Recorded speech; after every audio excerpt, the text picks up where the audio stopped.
Alors, dans l'actualité de ce lundi 15 juillet, d'abord, Québec investit 4 millions de dollars pour lever les freins à l'embauche des personnes handicapées.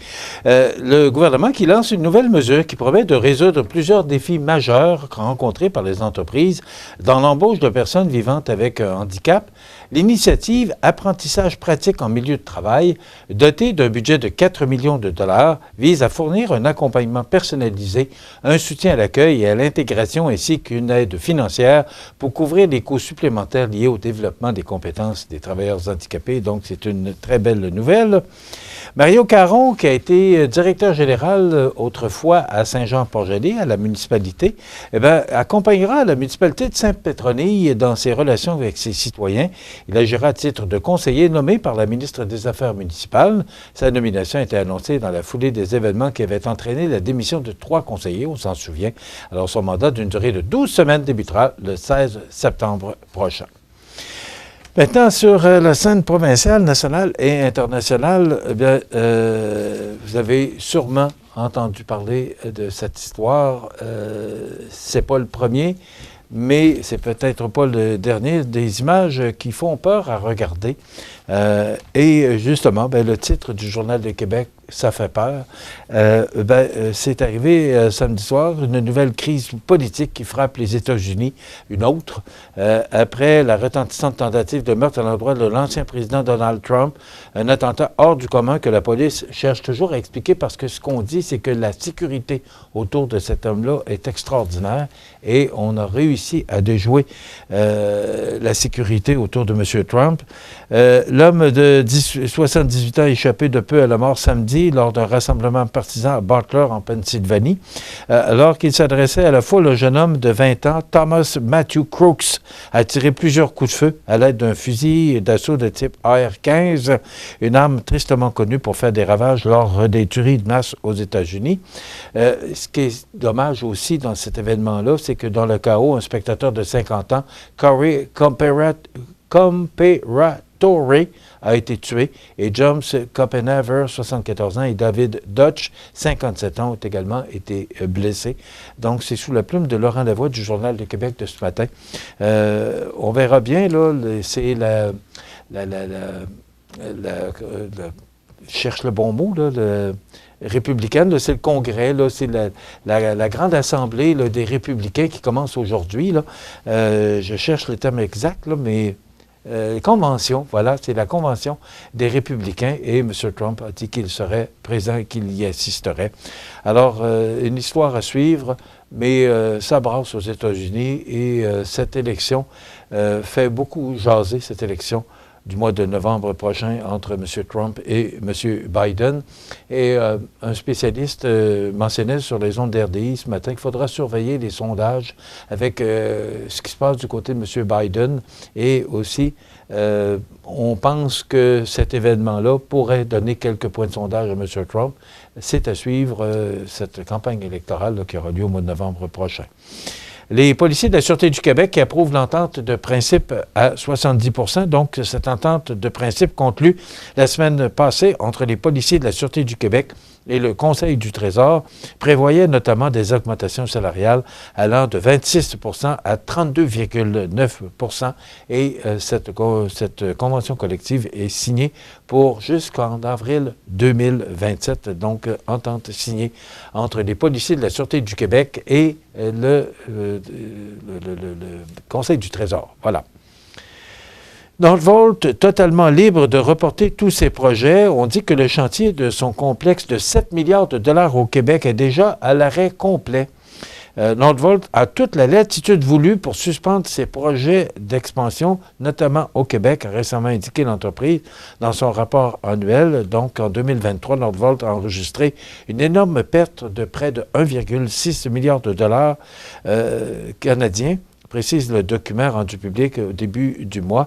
Donc, cette perte est 4 fois plus élevée que celle de 285 millions de dollars américains subis en 2022, selon Sylvain Larocque du Journal de Québec. Et ce qui est inquiétant, c'est qu'on vient d'investir plusieurs milliards de dollars dans ce projet-là. Alors, une histoire qu'on va suivre.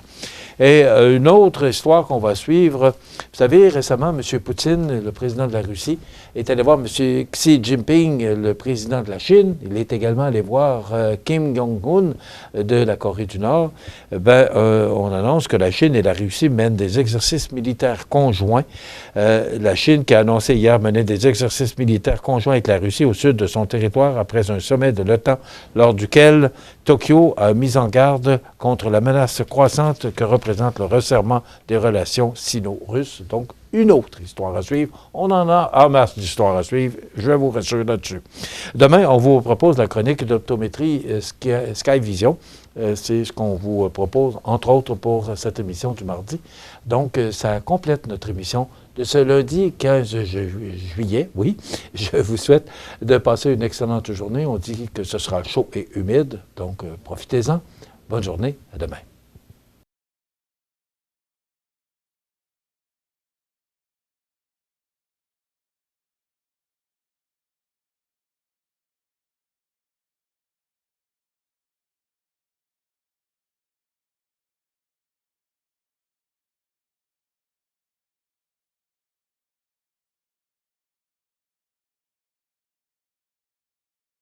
Notre prochain invité, Mathieu Sirois, qui est directeur général de la Société de développement économique de Montmagny. Mathieu, bonjour. Allô, Michel. Merci de l'invitation. Bien, fait plaisir. D'abord, Mathieu, félicitations.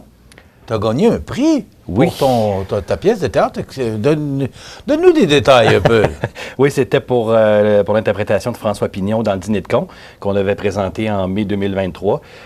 Puis là, donc au printemps, pas au printemps, mais récemment, il y a eu le gala des Harlequins, donc de la Fédération québécoise du théâtre amateur. Donc, il y avait des pièces d'un peu partout au Québec. Nous, on fait une petite captation restreinte. On leur envoie ça, ils regardent ça, puis ils évaluent ceux qui doivent être en nomination, puis ceux qui sont méritants. Puis j'ai eu le bonheur de gagner meilleur comédien. Là. Ça a été vraiment une belle surprise. Puis je trouve que c'est un honneur qui rejaillit sur toute la troupe. Là. Je ne suis pas tout seul là-dedans. On fait quand même des belles choses. Ça donne le goût d'aller raconter d'autres histoires. Enlève-toi pas le crédit, là. Non, mais... oui, c'est beau toute la troupe, mais quand même, il y a du texte là-dedans. Oui, il y a du texte. C'est un gros rôle. C'est un gros rôle. Je n'ai pas pu dire non. J'étais quand même stressé parce que c'était une des premières fois que je faisais du théâtre. On commence avec un rôle important.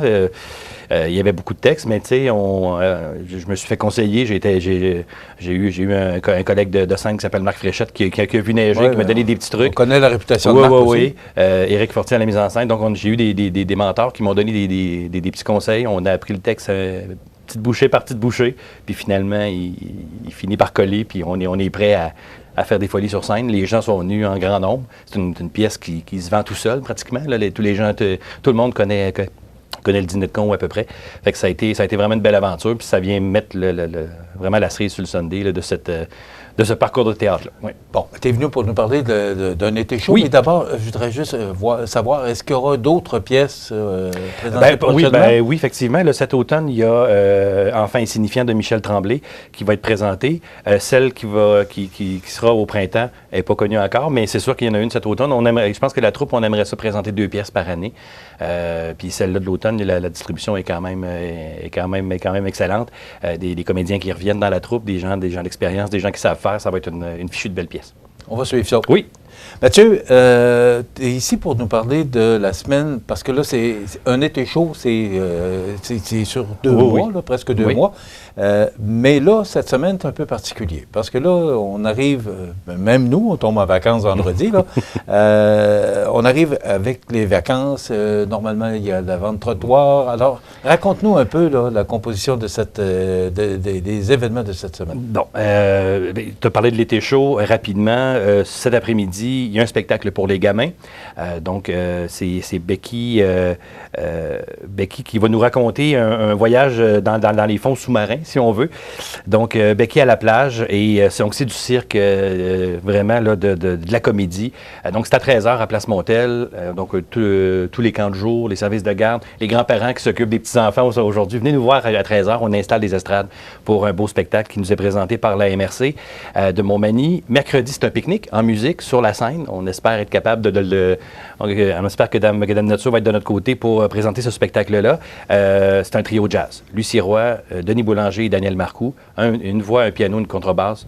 Ça va être un spectacle incroyable. Ça dure à peu près 45 minutes sur l'heure du lunch. Venez apporter votre dîner, puis venez avec nous. Vous allez voir aussi si vous aimez ça le jazz. C'est une belle façon gratuite de découvrir si vous aimez ça le jazz. Et ça nous amène à vendredi. En fait, à jeudi et vendredi pour la grand-messe. Donc, c'est ce gros événement qui a lieu au centre-ville. Ça démarre jeudi. Tu as parlé de vente trottoir, de braderie sur la rue. Ça va être la rue va être pleine. La rue va être pleine. Là, je parle c'est ça. Là, c'est il y a des gens qui vont se joindre aux marchands absolument, de la rue parce que d'ordinaire, il y a les commerçants du centre-ville, donc sur la rue Saint-Jean-Baptiste, sur le nez de la gare. Et là, il se rajoute des fois quelques artisans. Cette année, en plus des artisans, on a des commerces de l'extérieur du centre-ville qui vont venir sur place. Donc, pas l'extérieur de Montmagny, l'extérieur de... Ailleurs dans la ville. Donc, il y en a qui sont un peu dans le secteur du centre-ville, mais un petit peu, mais pas sur les artères principales. Donc, ils vont venir nous rejoindre. Puis là, j'ai peur d'en oublier, mais Raiken, Sport Expert, Bouffard, Belgérard Nutrition Animale qui va être là aussi. Chocolat Favori va être là. J'avais dit, j'avais peur d'en oublier. Je pense que j'en oublie, mais en tout cas, il y en a. La rue va être pleine vraiment de l'entrée du centre-ville jusqu'à l'autre bout, de dépasser le magasin Lévesque. Là. Donc, il y aura du stock à voir amplement. Et ce sera l'occasion aussi de faire de bonnes affaires parce que les commerçants vont encore avoir des soldes et de la marchandise à écouler.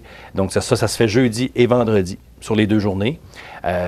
Donc, là, le centre-ville va être pleinement occupé.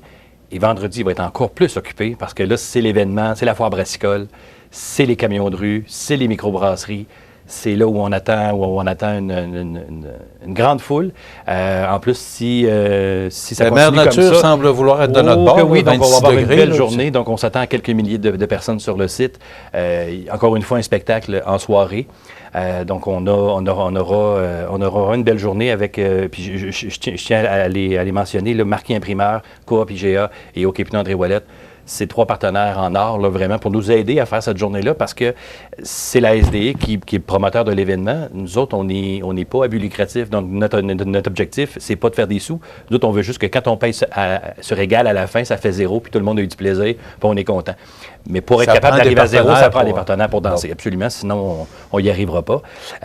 On essaie de garder cet événement-là quand même abordable, parce que c'est le seul événement où à peu près qu'on organise, soit de nous-mêmes ou en collaboration avec le service des loisirs. C'est le seul événement où ça coûte quelque chose. Tout le reste est gratuit. L'été chaud, c'est gratuit. Le marché de Noël, c'est gratuit. C'est gratuit tout le temps. C'est le seul événement où on demande un petit quelque chose. Puis le petit quelque chose, c'est 5 $ pour entrer sur le site. Oui, ça prend un verre pour boire. Hein, cette année, tout va être versé dans le verre officiel, mais on peut le ramener. Dans les autres éditions, tout le temps, on peut ramener notre verre. On n'a pas besoin de s'en racheter un autre. OK, le verre des autres éditions peut faire. C'est ça. Donc, le verre de l'an dernier, le verre qui ressemble à une canette en vitre, là, marqué la grand-messe. Donc, ce verre-là, vous l'avez acheté l'année passée, vous l'amenez avec vous. Ça vous coûte 5 $ pour entrer sur le site. Vous avez accès à tous les camions de rue, puis dans le fond, à tous les kiosques qu'il y a là, au spectacle aussi en soirée. Donc, Best of, c'est quoi? Quelle sorte de musique? Best of, c'est... puis je suis allé voir tantôt, on parlait des 50 dernières années, c'est même 60 dernières années, parce qu'ils ont du CCR dans leur répertoire, ils ont du Lady Gaga dans leur répertoire, et à peu près tout ce qui s'est fait en musique entre les deux. Okay. Ils vont vraiment, vraiment, vraiment partout. Ils viennent pas juste pour 30 minutes. C'est un groupe ils ont du matériel.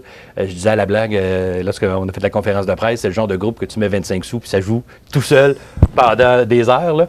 Donc, franchement, là, c'est un groupe qui a un gros succès partout où ils vont, qui sont déjà passés aussi dans le coin. Succès tout le temps, donc ça va être une belle soirée en musique.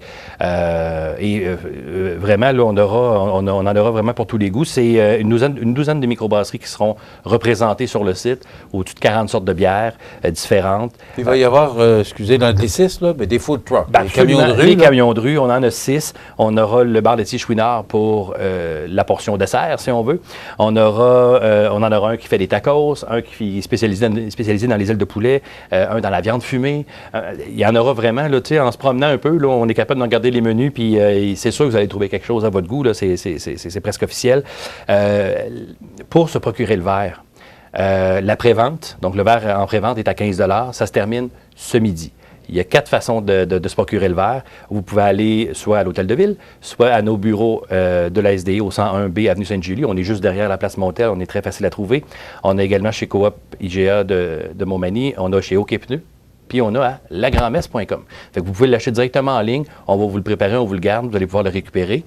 À compter de midi, la prévente se termine et la seule façon de se procurer le verre, ça va être à l'entrée. Là, il va être 20 $. Ça va être 20 $ pour rentrer sur le site. Donc, on vous invite à vous le procurer d'ici l'heure du lunch. Puis, on vous attend vendredi. On a bien hâte de voir tout le monde sur le site. C'est toujours des journées extraordinaires. Là, on ferme la rue Saint-Jean-Baptiste au coin de la fabrique, là, de l'église. Ou le cénotaphe, là? Oui, absolument. Puis, peut-être un petit peu plus vers... Le marché public, là, à côté de l'église Saint-Thomas. Entre le cénotaphe et la bibliothèque, là, dans ces journées-là, où il y a comme une traverse déjà balisée là, pour... donc, de là jusqu'à tout le reste du centre-ville, là, ou à peu près, l'avenue de la Gare, Saint-Thomas, Saint-Jean-Baptiste. Donc, on ferme vraiment tout ça pour que les gens puissent circuler librement au centre-ville en toute sécurité. Et les activités se poursuivent là, après la grand-messe, ça se termine pas vendredi. Rapidement? Oui, donc, en fait, l'été chaud, ça se termine le 23, ça s'étire jusqu'au 23 août. Le 26, ce sera, dans le fond, la semaine prochaine, c'est le meilleur des comédies musicales avec Patrick Olafson du groupe Tocadéo. On aura une soirée hommage à Bon Jovi le 2 août. On aura Mehdi Cayenne avec une soirée internationale le 9. On aura les Heartbreak Kids, un groupe local qui fête leur 10e anniversaire cette année. Ils nous promettent une soirée spéciale le 16 août. Et le 23, c'est une soirée cinéma. Donc, vous apportez votre chaise, il y aura du popcorn, le grand écran. On finit ça en beauté. On anime le centre-ville. Oui. Merci, mon ami. Merci à toi, Michel. Je te souhaite un bon été chaud. Oui. C'est gentil. Salut, Mathieu. Bye bye. Mathieu Sirois, directeur général de la Société de développement économique. On s'arrête.